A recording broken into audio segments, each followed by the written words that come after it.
નમસ્કાર મિત્રો, આંબાલાલ પટેલ દ્વારા ગુજરાતમાં એક મોટી આગાહી કરવામાં આવી છે। ગુજરાતમાં છેલ્લા 24 કલાકમાં વરસાદની મોટી આગાહી આંબાલાલ પટેલ દ્વારા કરવામાં આવી છે। જાણો મોટા સમાચાર આંબાલાલ પટેલ દ્વારા શું જણાવવામાં આવ્યા છે। છેલ્લા 24 કલાકમાં ગુજરાતમાં 120 તાલુકામાં વરસાદ નોંધાશે અને વધુ બારડોલીમાં વરસાદ નોંધાયો છે।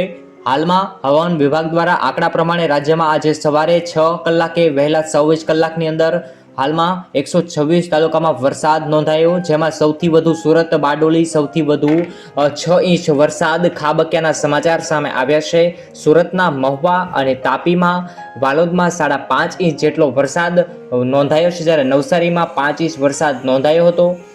આ ઉપરાંત વલસાડ, પારડી, ખેરગામ, ચીખલી, ધરમપુર, સુરત, ડોલવાણ, મુદ્રા, ઘોઘા, કામરેજ, વલભીપુર, વાપી, કપરાડા, નેત્રંગ અને ઉમરપાડા, સોનગઢમાં 2 ઇંચથી વધુ વરસાદ નોંધાયો છે। આવી રીતે આખા ગુજરાતમાં વરસાદની એક મોટી આગાહી આંબાલાલ પટેલે કરી છે અને સાયક્લોનોજિક સર્વે દ્વારા પણ હાલમાં જણાવવામાં આ વિશે માહિતી આપવામાં આવી છે। સુરત, ભરૂચ અને ડાંગ, તાપીમાં ભારે વરસાદ પડી રહ્યો છે।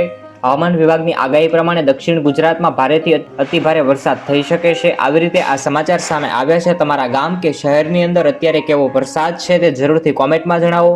આવી રીતે વરસાદના તમામ સમાચારની અપડેટ તમારા મોબાઈલમાં જોવા માટે અત્યારે જ આ ચેનલને સબસ્ક્રાઇબ કરો। ધન્યવાદ।